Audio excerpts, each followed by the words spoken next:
Prezadas e prezados colegas, gostaria primeiramente de agradecer pela atenção e tempo dedicados enquanto estarão a assistir ou ouvir esse conteúdo, que, embora produzido por este que vos fala sem grande experiência ou afinidade na elaboração desse tipo de trabalho, foi sim criado com a melhor das intenções. Portanto, ainda que considerando as limitações, desejo que seja possível obter um bom proveito.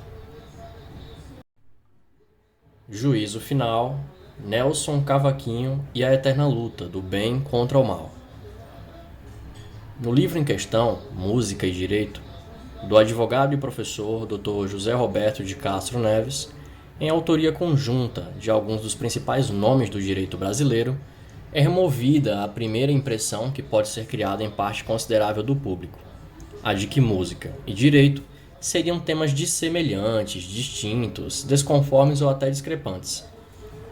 Ao tratar de grandes momentos da música brasileira e internacional, através da perspectiva de quem trabalha com o funcionamento das leis e dos tribunais, é possível perceber como esses dois temas podem se encontrar e se relacionar, assim como essa percepção pode ampliar o conjunto de experiências de vida e cultura de todos nós leitores. Mas de quem e do que se trata? E antes de falarmos especificamente da música e do músico, cabe informar que no livro citado, como dito, temos a participação de alguns profissionais operadores do direito. Entre eles, escreveu sobre juízo final o professor e advogado, também conselheiro da OAB-RJ, Daniel Homem de Carvalho, o qual, em suas próprias palavras, afirmou lembrar das rodas de samba que pôde conviver por volta do ano de 1977, quando ele cursava o primeiro ano do antigo segundo grau, bem como fez questão de expressar e ratificar a força literária das letras de Nelson Cavaquinho. E para entender a criação, precisamos antes conhecer um pouco do seu criador. Nelson Antônio da Silva nasceu em 29 de outubro de 1911, filho de uma lavadeira e de um músico da banda da Polícia Militar.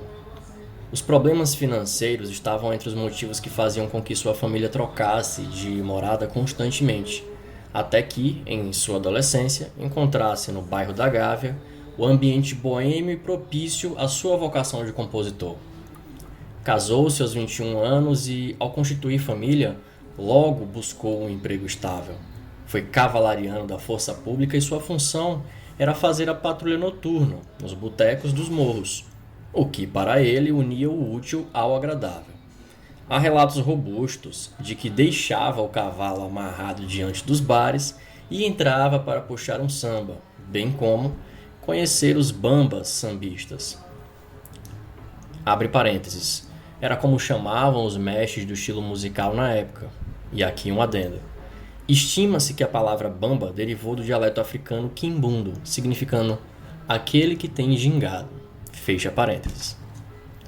Nelson passou a frequentar o Morro da Mangueira, onde inclusive conheceu alguns ícones, entre eles Cartola. Aos 28 anos, ficou viúvo e saiu da PM para viver exclusivamente da música. Após os 50 anos de idade, conhecia Durvalina, 30 anos mais jovem, a qual foi sua companheira pelo resto da vida. Morreu em 1986, aos 74 anos, vítima de um enfisema pulmonar. Suas obras foram marcadas por temas envolvendo as dificuldades do povo simples e pobre, as frustrações amorosas e a crença da igualdade de todos perante o Criador. Juízo final. Apesar do título de sua música ser autoexplicativo, muitas análises e reflexões decorrentes de sua letra são possíveis. Importante informar que não se trata de um cantor gospel, trata-se de um boêmio. Todavia, é identificável a presença do divino nas letras de suas músicas. E em Juízo Final não é diferente. A esperança do amor eterno, a vitória do bem contra o mal e o fim da maldade são o cerne da canção. Aliás, recém-gravada por outro artista renomado, Seu Jorge.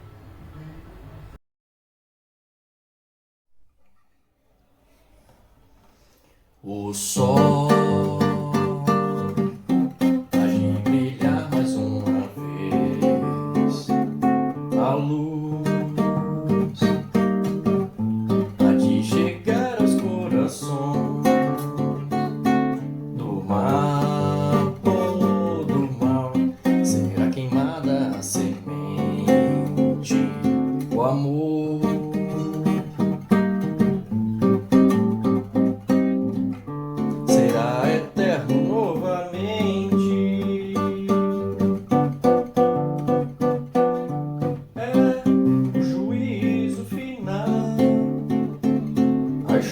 história do bem e do mal.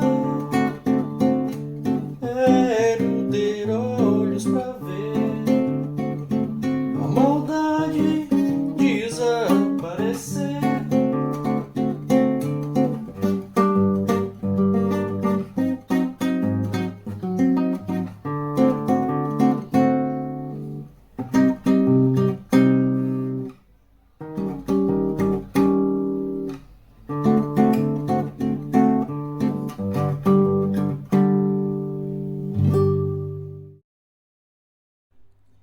É de conhecimento público que a sabedoria popular e as tradições religiosas, sobretudo as monoteístas, constantemente relatam sobre o fim de uma era, por vezes chamado de fim do mundo ou dia do juízo final, momento no qual todos seriam julgados por seus atos benéficos e maléficos através de uma entidade divina e superior. Fato é que, independente do credo nessa ideia, possuímos, ainda que considerando as variações intelectuais individuais, um código moral mínimo, seja ele herdado a partir de valores familiares, culturais ou religiosos. Dessa forma, ocorre, no mínimo, o julgamento íntimo, decorrente da consciência moral e pessoal, quando uma prática valorada como negativa pelo próprio indivíduo é realizada e também auto-julgada. Aos operadores do direito, os conceitos de bem e mal, de certo e errado e do justo e injusto são bastante caros e se constituem em ferramenta de trabalho fundamental, como expressa o autor no livro. A busca humana pela prevalência do certo, do justo e do verdadeiro é inerente e essencial à função da justiça. Não obstante, há que se considerar o desafio de lidar com as situações complexas da realidade, do convívio e das relações humanas. Concepção essa que deve abranger desde os causadores das possíveis atitudes a serem julgadas, como também, até mesmo, aos acusadores, defensores e julgadores, devendo existir, então, a observância da compreensão dos limites humanos de todos esses envolvidos. Cabe reafirmar, inclusive para com os detentores da função julgadora e de promoção da justiça, de forma racional e nos limites da responsabilidade humana, sem a ilusão da erradicação absoluta do mal, pois a luta irracional contra o mal absoluto poderia levar a totalitarismos e na sua própria perpetuação, de acordo com o filósofo Camus. Muito provavelmente pelo fato de tal luta, por parte de um ser humano, não ser possível, sem que ocorra a perda de sua virtude, visto que seria necessária a figura de um ser absolutamente bom e do bem. Tal análise, inclusive, relembra a frase atribuída de forma equivocada a Maquiavel, que na verdade é de provável autoria do poeta romano Ovídio, na sua obra Heróides, que disse, abre aspas, os fins justificam os meios, fecha aspas. Pois com a presunção de que com o indivíduo bom, perseguindo o objetivo final de alcançar o bem absoluto, ainda que ele julgue ser necessário adotar as condutas mais perversas e questionáveis durante esse processo, haveria então a convalidação de todos os seus atos pela crença de que tudo seria válido para atingir o suposto bem maior. Frase e situação hipotética, essas que devem ser sempre alvo de vigilância, pois os operadores do direito devem zelar pela prudência constante e por valores basilares, como o devido processo legal, a ampla defesa e o contraditório. Quanto ao ordenamento jurídico brasileiro da época de Nelson Cavaquinho.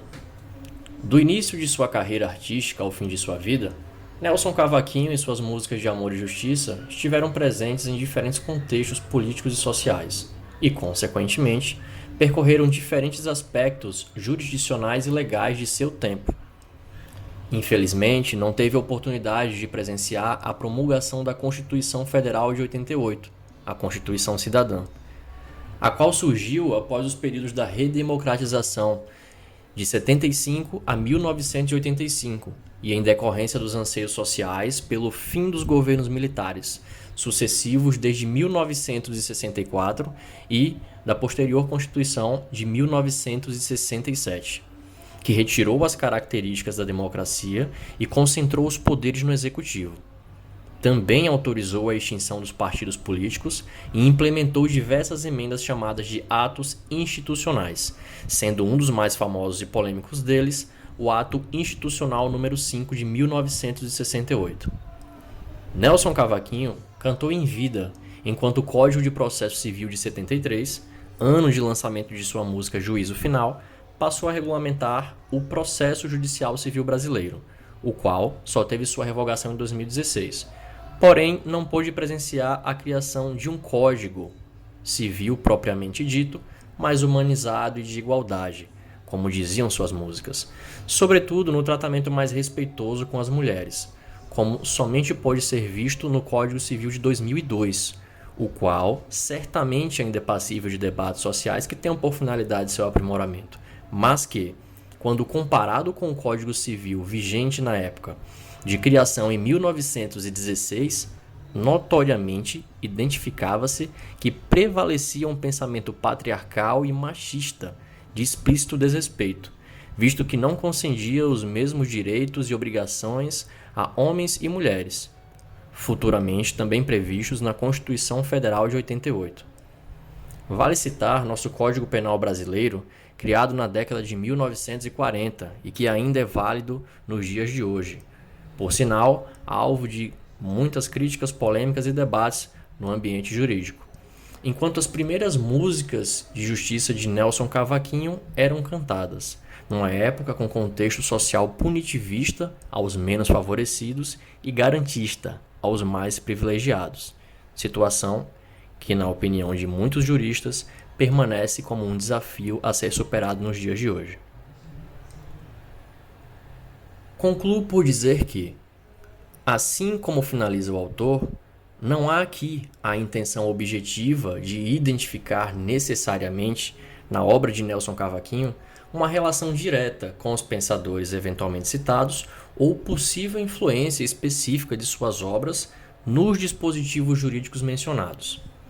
Ainda assim, o exercício da reflexão sobre os contextos históricos e o estímulo de sua poesia sobre o bem e o mal, o anseio da igualdade para todos e o amor puro, nos trazem a possibilidade de pensar sobre a atribuição de julgar, a dificuldade de promover a justiça e seu elo com a sensibilidade humana, em momentos sublime e em outros frágil.